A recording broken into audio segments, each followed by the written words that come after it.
Welcome to this video on the history of the modern Inquisition, or as it is otherwise known, the Society of Leopold, an organization that features heavily in the game Vampire the Masquerade. The word Inquisition might rustle some jimmies, given the various images associated with it by its later detractors, including a variety of sadistic torture devices and the burning alive of thousands of people. But the Inquisition, at its core, was a legal dispute, specifically over proper jurisdiction and procedure. Specifically, who judges heretics, and by what rules. But European legal history would probably only interest me and about 5 other people. The Inquisition, in the world of darkness, is an organization dedicated to the hunting and extermination of all supernatural beings who prey on mortals, with a particular focus on vampires. Ironically, it was the Inquisition's attention, and more importantly, its success, that led to the Anarch Revolt and the subsequent founding of the Camarilla and the Sabbat. But I'll be taking a look at the organization from the inside. You may find that the Society of Leopold is more nuanced than you first thought. And as for the Shadow Inquisition of Dark Ages Inquisitor, that will have to be saved for another time. But without further ado, the Society of Leopold. History.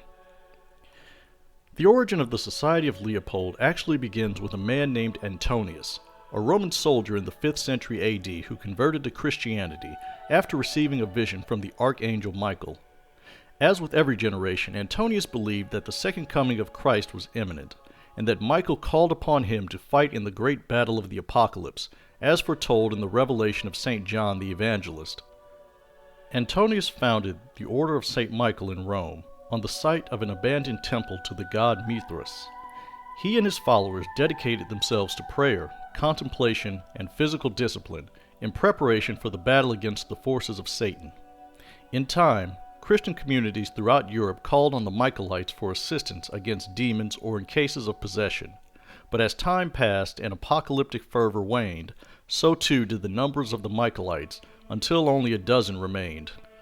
7 centuries later, Leopold of Murnau was born in 1176 AD in Bavaria.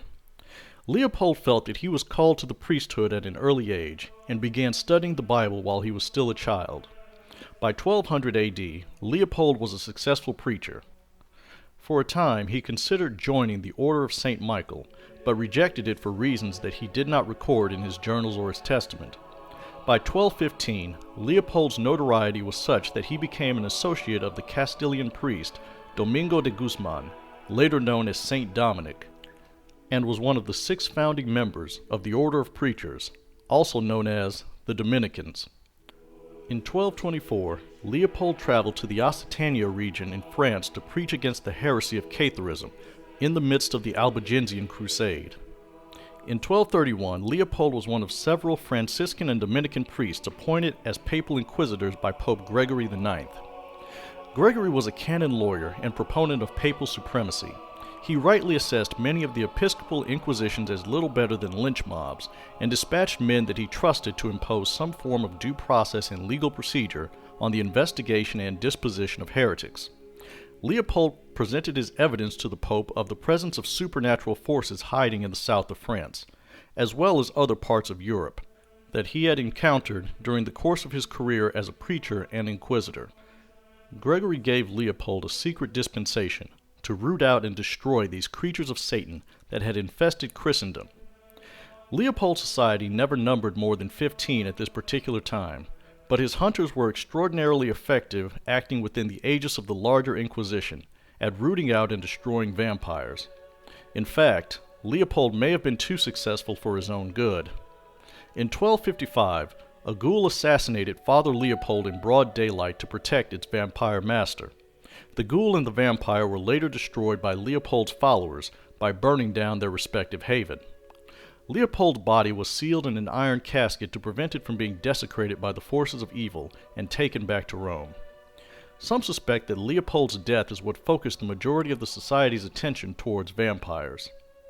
But Leopold's followers continued their mission for the next 2 centuries, primarily in France, Germany, and Italy, always secretly acting as part of the larger Papal Inquisition, until 1484. two Dominican inquisitors who were both members of the Society of Leopold, Heinrich Kramer and Jacob Sprenger, were particularly relentless foes of witches in the Rhine River Valley. 400 years earlier, Pope Gregory VII forbade King Harold III of Denmark from executing witches on the presumption of having caused storms or crop failures.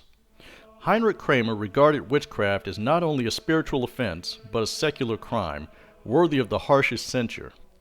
Kramer petitioned Pope Innocent VIII for a papal bull granting him authority to investigate and try witches near Salzburg, Austria. Innocent VIII issued the Summus Desiderantis Affectibus, which commanded ecclesiastical authorities to cooperate with Kramer's hunt for witches and heretics. However, after Kramer's failed investigations at Innsbruck, he was dismissed from the diocese and forced to retire in 1486. 1 year later, Kramer published the Malleus Maleficarum, the book that laid out his ideal procedures for the detection and prosecution of witchcraft. It also answered criticisms leveled against his failed inquisition in the Diocese of Brixen. Jacob Sprenger was not added as an author of the book until 1519, 24 years after Sprenger's death. The theologians of the University of Cologne castigated the Malleus for promoting what they considered to be unethical and outright illegal practices.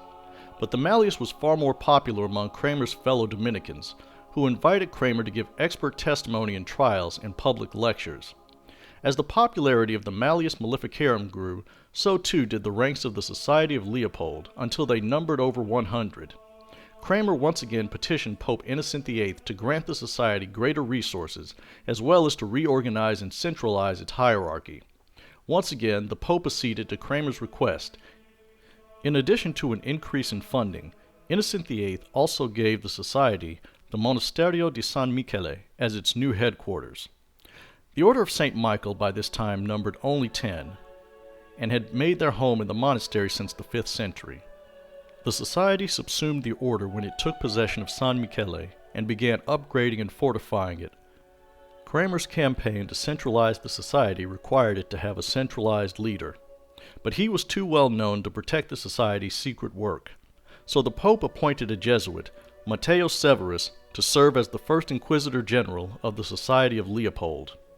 Additionally, the hunting of vampires became more difficult around this time, as a new organization, the Camarilla, began imposing the rule of absolute secrecy on their kind, and eliminated all proof of their existence. Of course, the society knew better, and the battle between vampires and the Society of Leopold entered a new phase as a secretive game of cat and mouse. As the society continued its work, the world changed, and the political and spiritual hegemony of the Roman Catholic Church waned. Then, in 1658, a scandal rocked the society to its foundations and undermined one of their oldest and most respected cenacles in Florence, Italy. The abbé of the Florence cenacle, Raphael Renzi of the Franciscan order, was charged not only with dereliction of his duties as an inquisitor, but with aiding the enemies of God. Renzi was presented to the entire society, chained and wearing the San Benito of a heretic, as the charges were read against him. He was accused of abandoning the church, aligning with the devil, and revealing the society's secrets to its enemies. The actual proof against Renzi was thin, but Renzi, when given the chance to speak, admitted that rather than destroying vampires, he administered to them, even going so far as to hear their confessions and give them the sacraments. He told his fellow inquisitors that vampires were not demons, but lost souls, no different from any other, and equally worthy of Christ's love and forgiveness. The verdict against Renzi came quickly, and he was condemned to the stake. As the pyre was lit beneath him, Renzi claimed that if he were going to hell, it was for having been a member of the society, which was an offense to God. That left the other 4 Florentine inquisitors under suspicion. 2 of them rejected Renzi entirely and professed their unswerving commitment to the society's mission. The other 2 were not so fortunate. One admitted to having been approached by Renzi but rejected his heresy. The other, after some harsh questioning, including the threat of torture, admitted to accompanying Renzi to a gathering of lupines and having carnal relations with shapeshifters, male and female. These 2, despite being repentant, shared Renzi's fate in the fires. They were too tainted to be allowed to live. This led to an open debate in the society concerning the theological ramifications of Renzi's heresy. Were the creatures that the Society hunted beyond God's salvation? Did the moral law apply to them despite obviously being inhuman? The entirety of canon law and apologia were called up by both sides, though certain inquisitors were careful not to appear too sympathetic to the recently executed Renzi. In 1659, the Society of Leopold issued the Florentine Decree, reasserting the authority of the Society and the duty of obedience owed by inquisitors to the Inquisitor General, provincials, and abbes in that order. The decree also denied the possibility of salvation to any creature of darkness, vampires, werewolves, witches, sorcerers, and so on. But Raphael Renzi was not the last inquisitor to question the Society's unyielding war against the supernatural in light of Christ's message of repentance and mercy. The further decline of the Catholic Church as a political power affected the Society as well. In the 18th century, the number of inquisitors dropped to around 50, and a new conversation began within the halls of the Vatican, this time concerning the risks involved in the Church maintaining a secret society of witch hunters. In the years since the Florentine heresy and decree, the Society had begun seeding the Vatican hierarchy with its sympathizers, along with a few actual inquisitors, whose sole mission was to ensure that the Society received the support it needed in its fight against the minions of Satan. At some point in the century, a certain pope seriously considered disbanding the Society. Following attempts to persuade the heir of St. Peter through unofficial lines, the Inquisitor General, Marcus de Luca, requested a personal audience with His Holiness. The actual words that passed between them was never disclosed, but there are rumors within the Society that the Inquisitor General informed the Holy Father that he was aware of the Pope's carnal desires toward a few young seminarians, something that only the Pope's own confessor could possibly know about. But after that meeting, there was no more talk of disbanding the Society of Leopold ever again. Near the end of the 18th century, the spread of anti-clericalism, particularly during the French Revolution, had an adverse effect on the Society's work. The Cenacle of Notre Dame was forced into hiding in 1793, and then murdered by a mob the next year. Paris would not have another long-term inquisitorial presence again until 1800, after Napoleon Bonaparte overthrew the Council of 500. In the intervening years, itinerant inquisitors traveling through France discovered that the Notre Dame Cenacle was betrayed by its fellow inquisitors, who were servants of the enemy.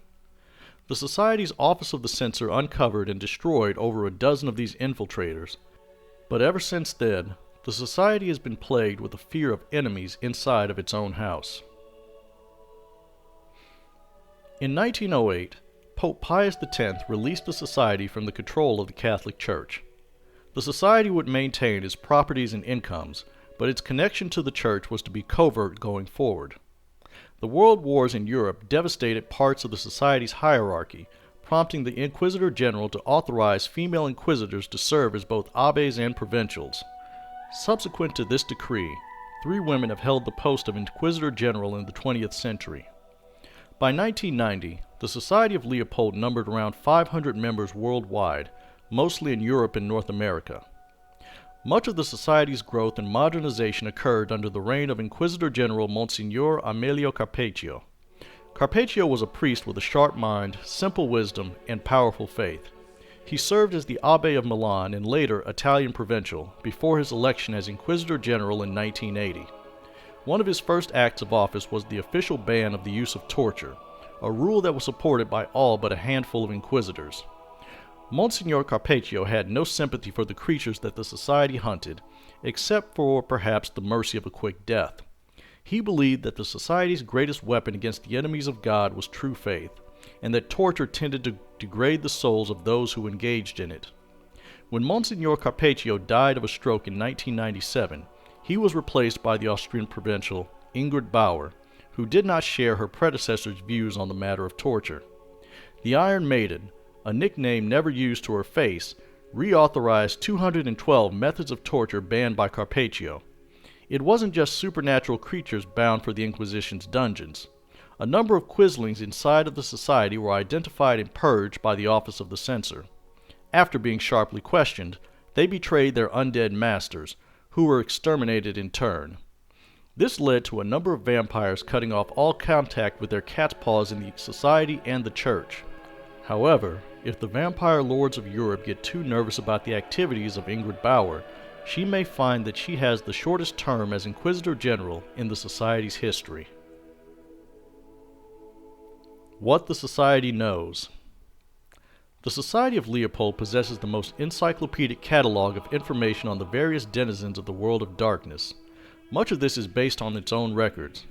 The Society has reports dating back to Leopold of Murnau of nearly every successful and unsuccessful hunt it has undertaken, along with a large body of research, analysis, and speculation, much of which is useful but some is wildly or fatally inaccurate. In addition to the records of the Inquisitors are records taken from the creatures that they have successfully hunted, ledgers, letters, diaries, and the like. This sprawling library of knowledge is known within the Society as the Corpus Maleficarum, the bulk of which is housed at the Inquisition's headquarters, the Monasterio di San Michele. Along with the corpus is the Testament of Leopold, which every Inquisitor is expected to have read, and form the canon of the Society's knowledge. Knowledge which is both impressive, but colored by both their theological biases and single-minded focus on extermination. With respect to vampires, the Society knows that vampires are undead, immortal, and require blood to sustain them.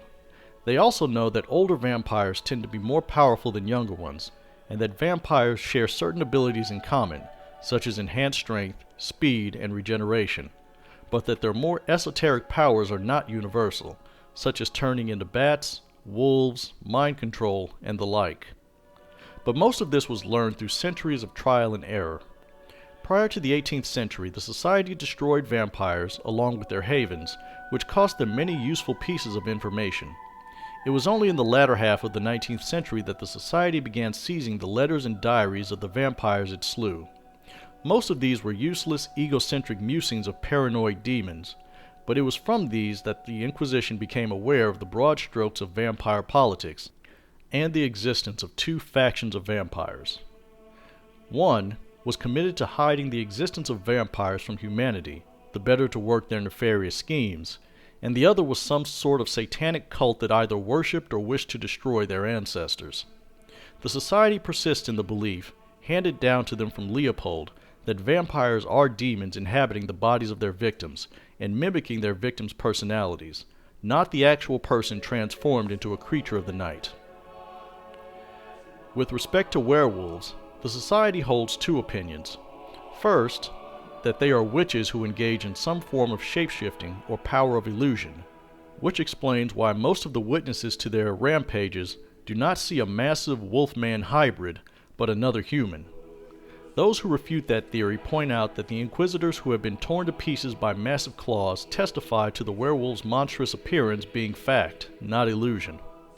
A newer theory claims that werewolves kidnap children and adolescents, then subject them to pagan rituals involving demonic bestiality, which make their bodies host to powerful spirits that can twist the body into various forms. The powerful demon host can then call upon a host of lesser demons or spirits to do its bidding.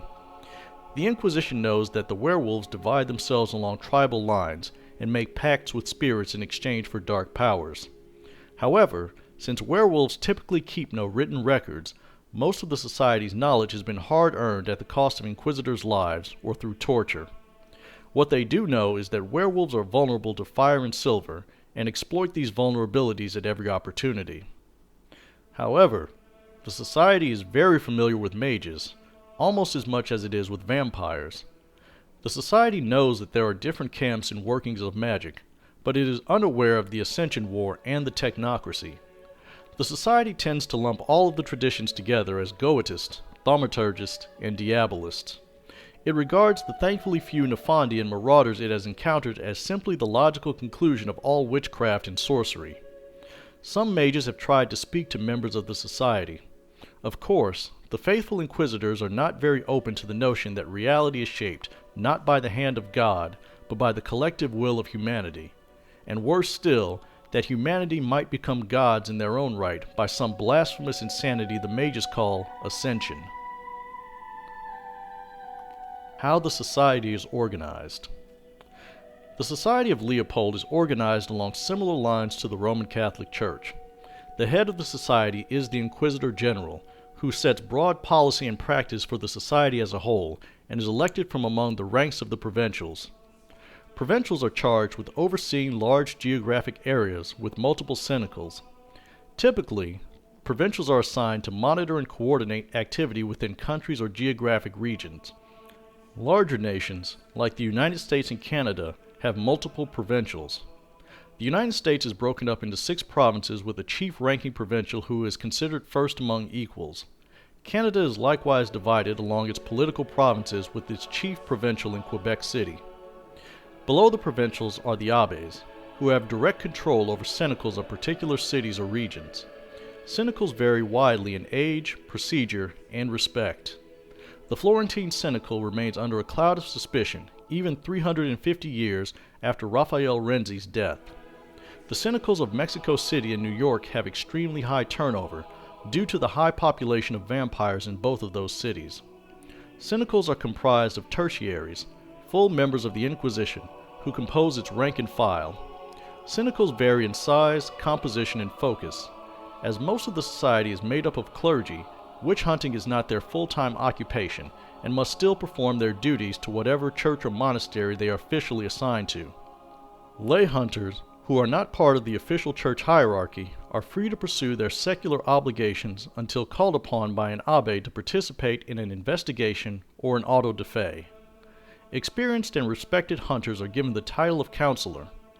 While the title confers no institutional power, counselors are occasionally called upon to meet with provincials to give advice or assistance on difficult enemies or investigations.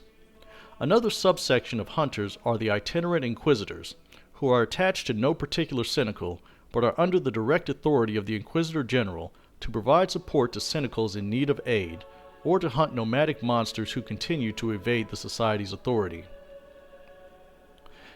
In addition to the formal chain of command, there are, as in the Catholic Church, various recognized orders operating within the Society's authority, some officially recognized, others less so.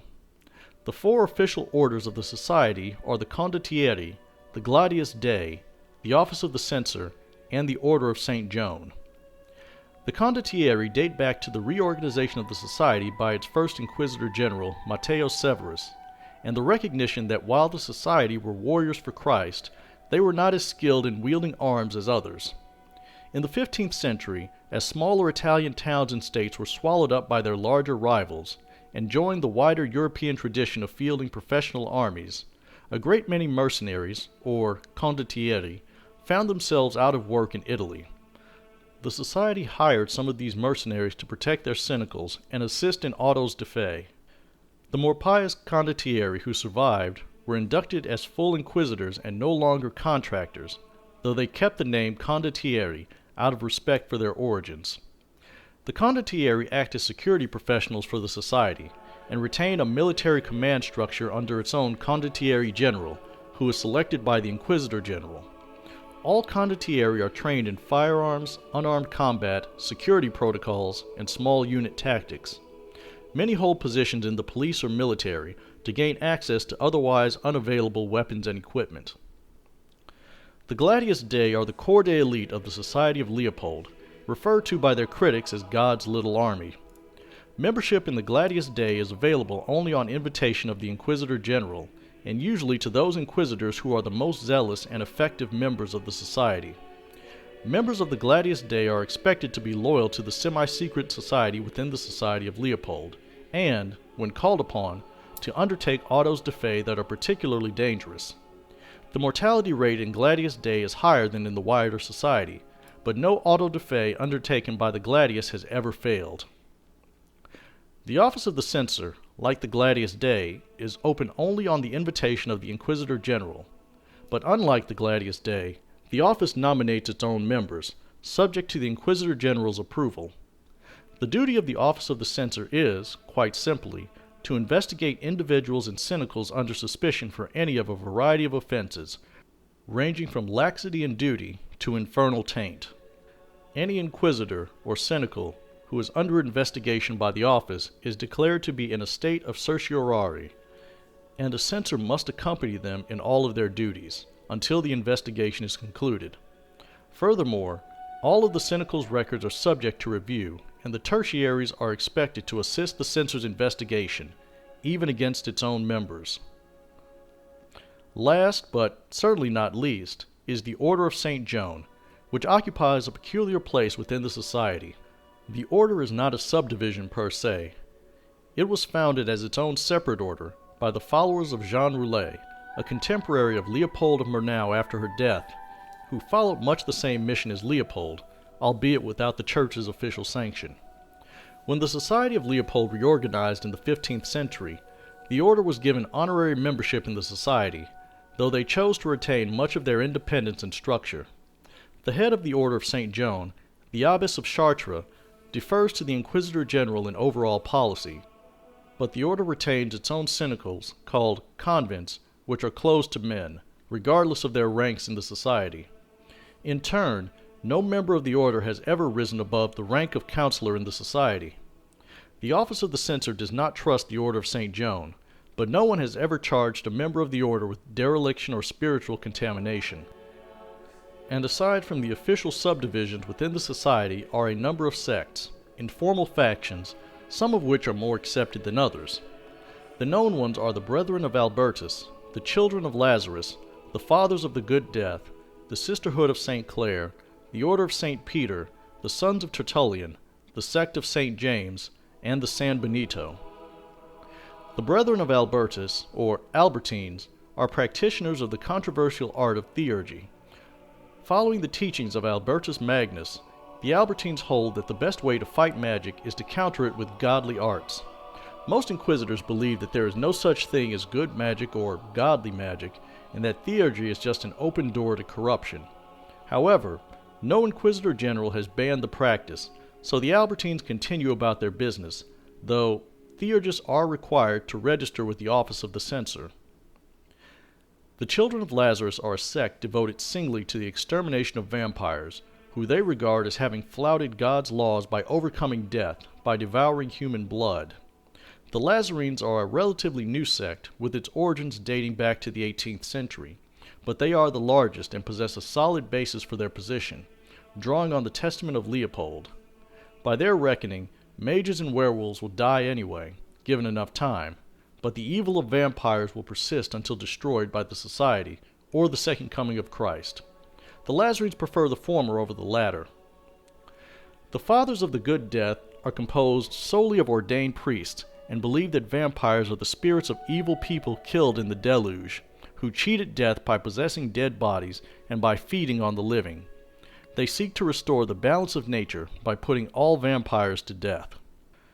The Sisterhood of St. Clare are inquisitors who have taken vows of extreme poverty in order to develop a godly gift of healing others. They reject all personal possessions and comfort, and hold only what the society grants them to accomplish their missions. In addition to accelerating the healing of mundane and mystical wounds, most of the poor Clares are trained in contemporary medicine. The Order of St. Michael continued its existence under the aegis of the Society of Leopold, and kept its focus on the presence of the infernal. The Michaelites regard vampires, werewolves, witches, and the like as a secondary concern, and focus their efforts against cases of demonic possession and infestation. Like the Albertines, they use theurgy, though they regard the art as a matter of practicality, rather than curiosity. The Order of St. Peter takes its inspiration from the defeat of Simon Magus at the hands of St. Peter, and seek to defeat and destroy witches, warlocks, magicians, diabolists, and all other individuals who truck with the powers of hell. The Petrines are vocal opponents of the Albertines and theurgy. The Sons of Tertullian are not simply a sect, but an organization within an organization, dedicated to the exorcism of the restless dead and related demonic spirits. Unfortunately, the Sons also regard torture as a perfectly acceptable way of forcing spirits out of their victims, and as a lesser evil compared to possession. But if the Sons of Tertullian are extreme, then the sect of St. James are not only more extreme, but dangerously heretical. The sect is composed of the most radical Sons of Tertullian who believe in the Gnostic practice that suicide speeds one's way to heaven. The sect of St. James dispatches 4 to 8 members, known as crosses, in ritual suicide. These crosses then enter the underworld to destroy every wraith they come across. Lastly, The San Benito are not a sect or an organization. They are an idea. They are the inheritors of the Florentine heresy that sent Abbe Raphael Renzi to the pyre. These inquisitors question both the morality and the wisdom of the Society's mission, and whether or not the creatures the Society hunts are beyond salvation. Those few inquisitors who manage to evade the office of the censor will either spend the rest of their lives on the run, or as the duped pawns of some supernatural creatures operating within the Society, victims of their own good intentions. Joining the Society of Leopold. How does one become a holy hunter against the various forces of Satan? For most of its history, the Society was closed to all except those who had taken holy orders. The typical Inquisitor either discovered the existence of the supernatural by accident, such as surviving an attack from a creature of the night, or through independent investigation, or was tapped by an active or retired Inquisitor as a promising candidate, following a thorough examination of said candidate's background. Provincials have the final say on whether or not to extend an offer to join the Society, but it is common to defer to the recommendation of the Inquisitor who conducted the investigation. In the Society's earliest days, membership was restricted to Leopold's fellow Dominicans. In the 15th century, the Society opened membership to the houses of women associated with the Dominican Order, as well as the Order of St. Joan and the Sisterhood of St. Clare, though they would rise no higher than the rank of Abbe, except in exceptional circumstances. By the 16th century, membership was also open to Franciscans, Benedictines, and Jesuits. By the 20th century, female inquisitors were allowed to join the more exclusive orders in the Society, such as the Gladius Dei and the office of the censor, as well as hold the office of provincial, which has led to 3 women holding the title of Inquisitor General. Far more controversial was the proposition that the Society should open its ranks to laymen, but by the middle of the 20th century, the Society consented to their admission. One thing that the Society has not, and likely never will accede to, is the admission of non-Catholics into their ranks. Every Inquisitor goes through a period of training, the Novitiate. During that time, the novice Inquisitor is trained in the rudimentary skills and knowledge needed to hunt the supernatural and not endanger themselves or their fellow Inquisitors. Ideally, a novice will be trained by the Cenacle in the region that they were recruited from, but this depends on the resources and general temperament of the Cenacle. Training also varies between Cenacles. Some Cenacles may be more skilled in investigation than in the actual killing of monsters. Others may be more combat-oriented. Some Cenacles may have a particular insight into the activities of mages. Others may be more experienced in the killing of vampires. The novice is required to read and at least understand the Society's canon. When Ingrid Bauer was elected Inquisitor General, she authorized the creation of 2 combat colleges, one in America and the other in Europe, and has since mandated that all Inquisitors develop proficiency in the use of a sword cane. Additionally, a novice is strongly discouraged from actually participating in an auto-da-fe. When the provincial overseeing the novice's cenacle believes that the novice is ready, the novice is allowed to take vows of loyalty and obedience to the Society, and granted the title of tertiary. How the Society hunts. In a time when the Inquisition no longer possesses temporal authority, and most of their prey have taken great pains to conceal themselves, whether they call it the masquerade, the veil, consensus, the dictum mortem, and the like, the Society of Leopold's work is more investigative than juridical. Inquisitors look for occurrences that follow patterns identified from the Society's 700-year-long history, such as disappearances, unusual murders, strange phenomenon, and so on.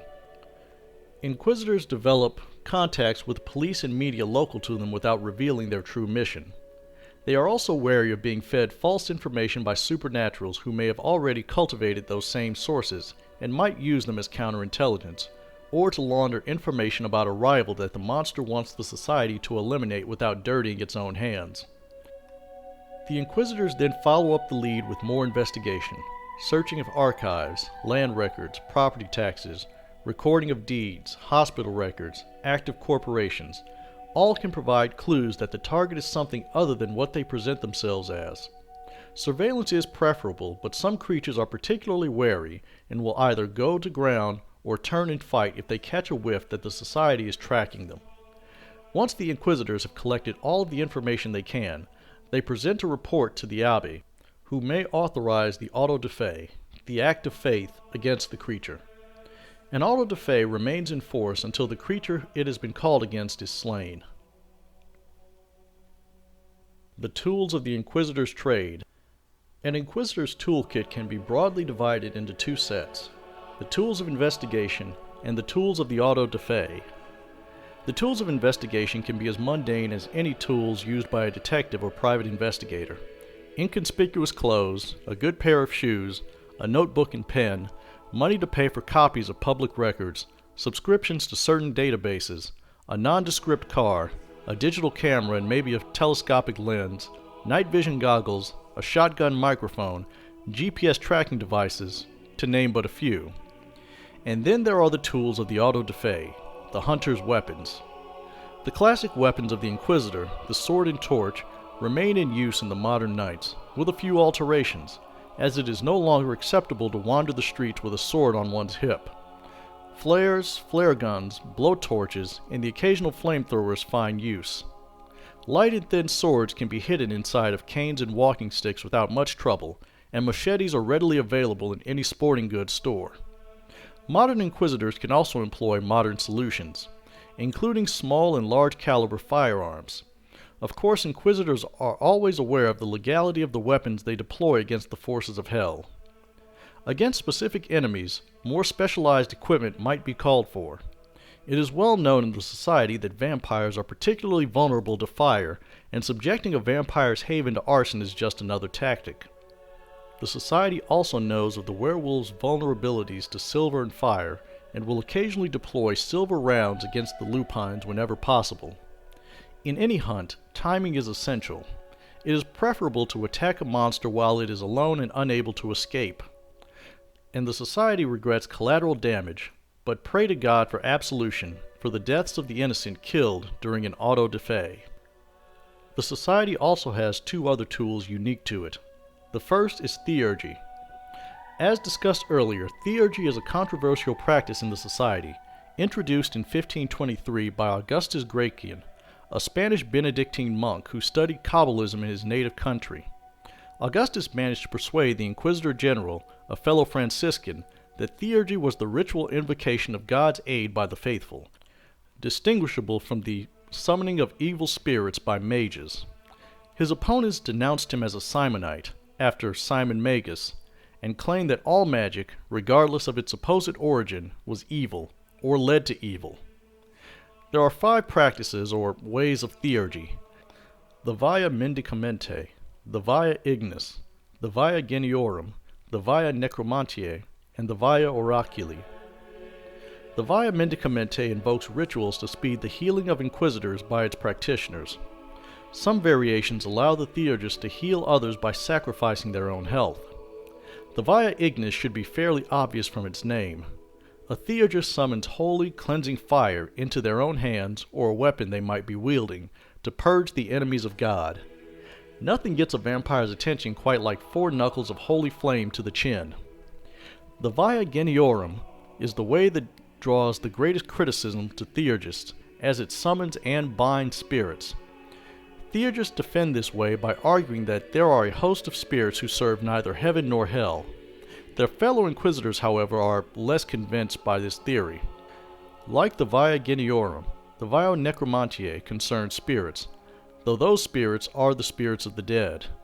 This way allows the theurgist to communicate with the dead, ward areas against them, and expel the restless dead from their haunts.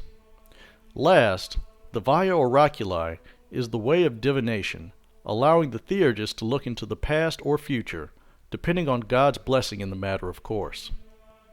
The other tool, of great use to the society, though not exclusive to it, is true faith. True faith is one of those mysteries of the world of darkness, seemingly bereft of God's presence.